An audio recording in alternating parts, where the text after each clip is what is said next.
बिस्मिल्लाहिर्रहमानिर्रहीम। आज हम डिस्कस करेंगे सेकेंड ईयर एफएससी का मैथ। जो हमारे पास आज यूनिट 2 है, ये सबसे अहम यूनिट है डिफरेंशिएशन का। इसमें हम रेट ऑफ चेंज डिस्कस करेंगे डिपेंडेंट वेरिएबल का with respect to independent variable. हम देखते हैं डिफरेंशिएशन की डेफिनेशन को। हमारे पास फंक्शन होगा y is equal to F of X. इसको हम पढ़ते हैं y फंक्शन ऑफ एक्स। तो आप देखें इसमें जो y है ये आपके पास डिपेंडेंट वेरिएबल है और यहाँ जो x है ये आपके पास इंडिपेंडेंट वेरिएबल है। तो जब भी आप डिफरेंशिएशन या रेट ऑफ चेंज लेंगे तो आप डिपेंडेंट वेरिएबल का रेट ऑफ चेंज लेंगे with respect to independent variable. इसका मतलब है जब हम लिखते हैं कि y फंक्शन ऑफ x है तो इसका मतलब है कि y को x की फॉर्म में लिखा गया है, x square plus 5x minus 9। तो अगर आप गौर करें तो यहाँ हमारे पास जो x है ये इंडिपेंडेंट वेरिएबल है और जो हमारे पास y है ये डिपेंडेंट वेरिएबल है। तो इसका मतलब है जब हम रेट ऑफ चेंज लेंगे तो रेट ऑफ चेंज हम लेते हैं with respect to independent variable और किसका रेट ऑफ चेंज लेंगे, डिपेंडेंट वेरिएबल। तो हमारे पास जो फंक्शन होगा उसको हम लिखेंगे y is equal to F of X. अब आप देखें हम एक दीवार की या एक वाल की हम पैमाइश करते हैं, वो हमारे पास है 16 फीट। इसकी मेजरमेंट एक और आदमी करे, वो इसकी जो मेजरमेंट है वो कहता है कि 16.01 फीट है। अब आप देखें अगर मैं इसको लिखूं, इसको लिख सकते हैं 16.01 को 16 प्लस 0.01। देखें जो मेजरमेंट पहले आदमी ने की थी वो थी 16 फीट। जब यही मेजरमेंट एक सेकंड आदमी ने की तो वो जो आई 16.01। अब आप देखें इसमें जो इंक्रीमेंट आया है 16 प्लस जो इसमें इंक्रीमेंट आया वो क्या है, डेल्टा एक्स। जो हमारे पास यहाँ डेल्टा एक्स है, delta x very very small number. जो दो डेल्टा एक्स है ये शो करता है इंक्रीमेंट को। अब आप देखें इसको डेल्टा एक्स ऐसे भी नोट करते हैं बुक में, ऐसे भी डेल्टा एक्स लिखा जाता है और इसकी जगह पे हम एज को भी रिप्लेस करते हैं। तो अब आप देखें हमारे पास जो है y का rate of change y plus delta y, x का increment x plus delta x। देखें x में जो इंक्रीमेंट आएगा वो होगा x प्लस डेल्टा x, जो y में इंक्रीमेंट होगा उसको लिखेंगे y plus delta y। Delta y और जो डेल्टा x है ये शो करते हैं इंक्रीमेंट को और जो वेरी वेरी स्मॉल होते हैं। x यहाँ हमारे पास इंडिपेंडेंट वेरिएबल है और y हमारे पास यहाँ डिपेंडेंट वेरिएबल है। तो देखें y का increment y plus delta y और जो x का इंक्रीमेंट है वो x प्लस डेल्टा x। हमारे पास क्या है, y को हम दूसरी साइड पे जाकर नेगेटिव माइनस कर देंगे तो आपने y किसके इक्वल है, f ऑफ x। तो हमेशा आप y की वैल्यू रिप्लेस करेंगे। जो डेफिनेशन के स्टेप होते हैं ये हमेशा सेम आते हैं। सेकंड स्टेप हमारे पास है dividing by delta X on both sides. जो आपके पास इंडिपेंडेंट वेरिएबल x है जो उसमें इंक्रीमेंट आएगा डेल्टा एक्स, हमेशा उस पर डिवाइड करेंगे। Dividing by delta X on both sides. देखें delta y over delta X, F of x plus delta X minus F of x over delta X. Step number 3 है taking delta X approach to 0 on both sides. देखें आपने लिखा हुआ है कि delta X is very very small number. जब हम करते हैं कि ये वेरी स्मॉल नंबर है तो वेरी स्मॉल नंबर का मतलब है कि वो जो आपके पास जो वैल्यू है वो किसको अप्रोच करेगी, 0। हमने लिखा डेल्टा एक्स अप्रोचेस टू 0। इसका मतलब है कि डेल्टा क्या है, वेरी वेरी स्मॉल नंबर। तो दोनों तरफ मैंने लिमिट अप्लाई कर दी, limit delta X approaches to 0। इस साइड पे भी मैंने लिमिट अप्लाई कर दी, limit delta X approaches to 0। F of X plus delta X minus F of X over delta X. जब आप लिमिट अप्लाई करेंगे जो आपके पास इंक्रीमेंट होगा वो किस में चेंज हो जाएगा, रेट ऑफ चेंज में। तो रेट ऑफ चेंज को हम डिनोट करेंगे D Y over D X से। तो ये हमारे पास आ गया D Y over D X. Limit delta X approaches to 0, F of X plus delta X minus F of X over delta X. ये हमारे पास डेफिनेशन है। अगर हम डिफरेंशिएशन फाइंड करेंगे बाय डेफिनेशन तो हम ये तीन जो हमारे पास हमने जो स्टेप डिस्कस किए हैं तो ये हम इसको अप्लाई करेंगे। तब आप जो इसमें बात काबिल गौर है, जब आप लिखते हैं dy बटा dx, इसका मतलब होता है डेरिवेटिव यानी differentiation of Y with respect to independent variable X. तो देखें, जो वेरिएबल ऊपर लिखा जाएगा वो हमेशा डिपेंडेंट वेरिएबल को शो करेगा, और जो वेरिएबल नीचे लिखा जाएगा वो शो करेगा इंडिपेंडेंट वेरिएबल को। अब यहाँ से ये क्लियर हो गया, जब भी आप डिफरेंशिएशन लेंगे या रेट ऑफ चेंज लेंगे, हमेशा डिपेंडेंट वेरिएबल का रेट ऑफ चेंज लेंगे with respect to independent variable.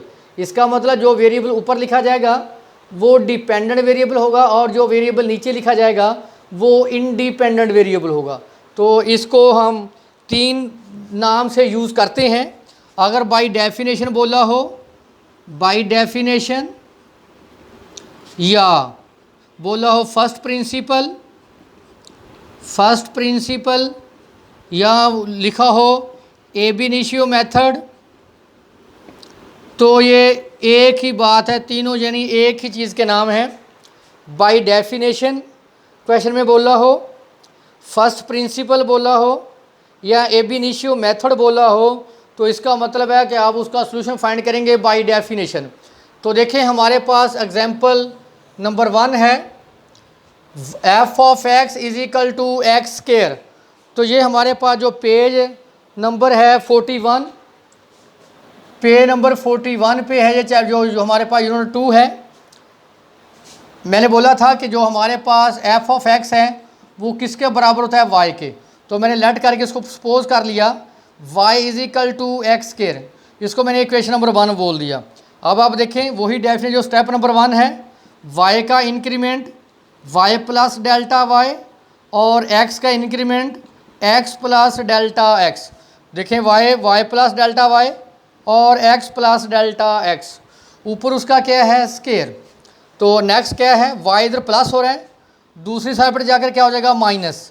तो y की वैल्यू किसके इक्वल है, x स्क्वायर के। तो फ़ौरन आपने ये y की वैल्यू पुट करनी है हमेशा फ्रॉम इक्वेशन 1। मैंने आपको पहले बोला है कि जो डेफिनेशन के स्टेप होते हैं वो हमेशा सेम होते हैं, वो एक सीक्वेंस में आते हैं। इसका स्क्वायर एक्सपेंड करें, x का स्क्वायर प्लस डेल्टा x का square plus 2x delta x। y की वैल्यू क्या है, x square, negative positive cancel, तो हमारे पास आ गया delta x square plus 2x delta x। तो यहाँ से देखें हमारे पास क्या कॉमन आ रहा है, डेल्टा x। यहाँ से मैंने डेल्टा x कॉमन लिया। एक बात गौर करें, ये डेल्टा जो x है नीचे इंडेक्स में लिखा हो, ये मल्टीपल नहीं है। Delta y is equal to delta x into x plus delta x। Step number 2 क्या था कि आप उसको डिवाइड करेंगे डेल्टा x से।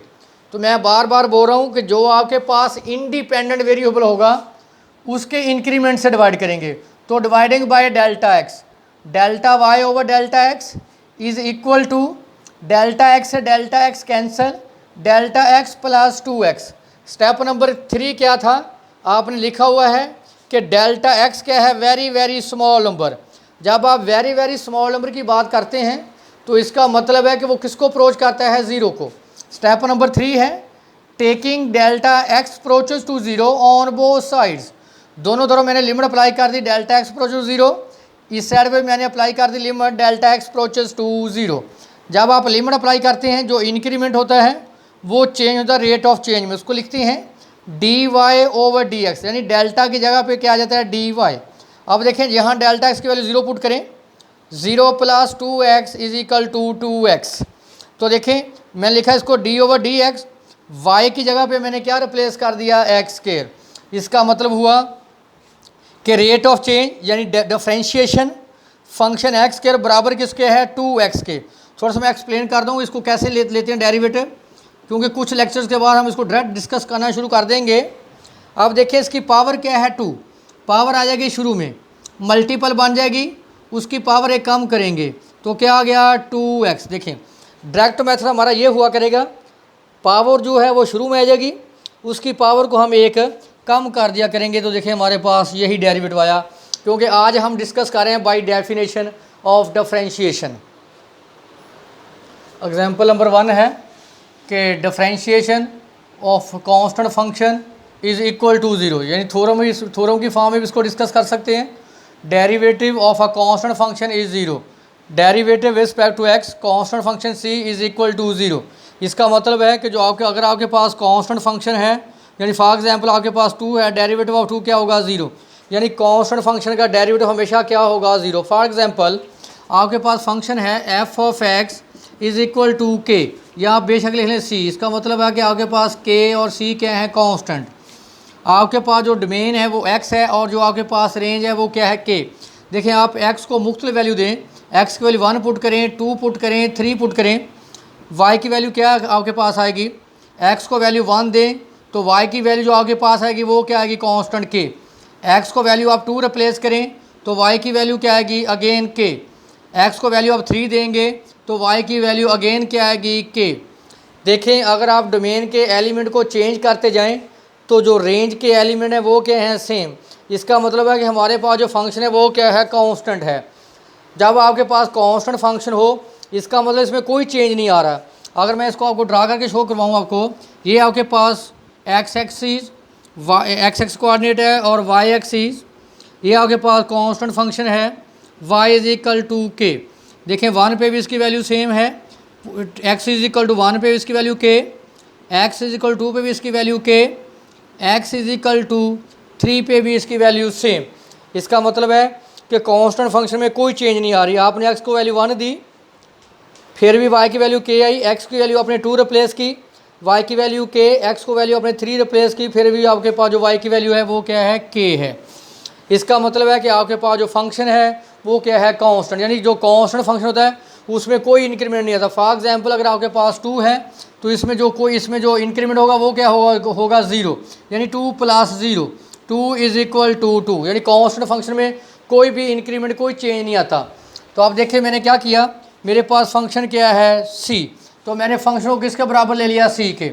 बाई डेफिनेशन y की जगह पे आप क्या रिप्लेस करेंगे, y का increment y plus delta y, c क्योंकि कांस्टेंट है, कांस्टेंट में कोई चेंज नहीं आता, वैल्यू सिमिलर सेम रहती है, तो इसका मतलब c हमारे पास कांस्टेंट है, इसका जो इंक्रीमेंट होगा वो क्या होगा 0, इसमें नो चेंज होगा।